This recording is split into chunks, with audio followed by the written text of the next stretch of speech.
Hello everyone, and hello audience. Welcome to our show, History Today, Now. Today we have two important historical figures here to introduce you to. But first, would you guys like to introduce yourselves to the audience and viewers? Hi, I'm William Penn. I'm Harriet Beecher Stowe. How interesting do they sound? Now, Mr. Penn, would you like to tell us a little bit about yourself? Yes, I was born on October 14, 1644 and died July 30th, 1718.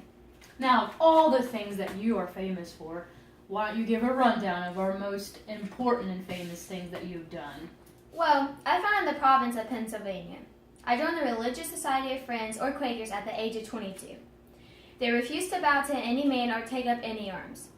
I was a close friend of George Fox, the founder of the Quakers. In 1668, I was in prison for writing a tract. My goodness, William Penn, you sound like a bad boy.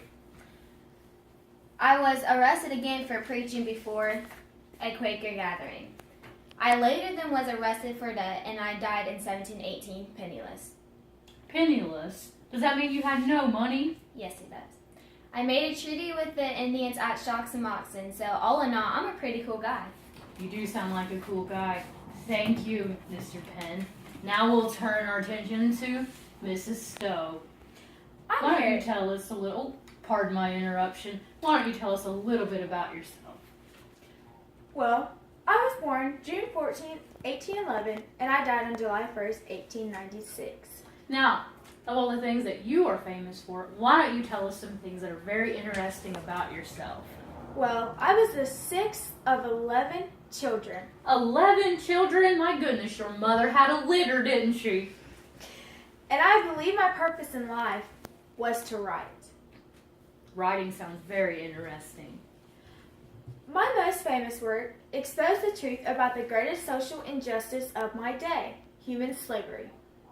I also like to draw and paint in my mother's talents. My publishing career started before I was married and had 7 children.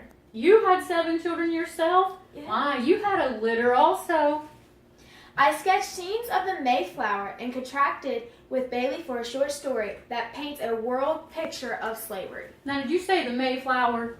Yes, I did. I do believe that my great-great-great-great-great-great-grandmother was also on the Mayflower. How interesting is that, audience? Uncle Tom's Cabin. I guess that's what I'm really famous for. I published 30 books, poems, articles, and hymns. My poor little baby died, my 6th of 7. It helped me understand the pain enslaved women felt when their children was taken from them to be sold. I am so sorry about your heartbreak, but it does sound like you really enjoyed being a writer. Guests, I would really like to thank you for coming in. And audience, weren't they just interesting historical figures? Thank you for joining our show, History Today, Now.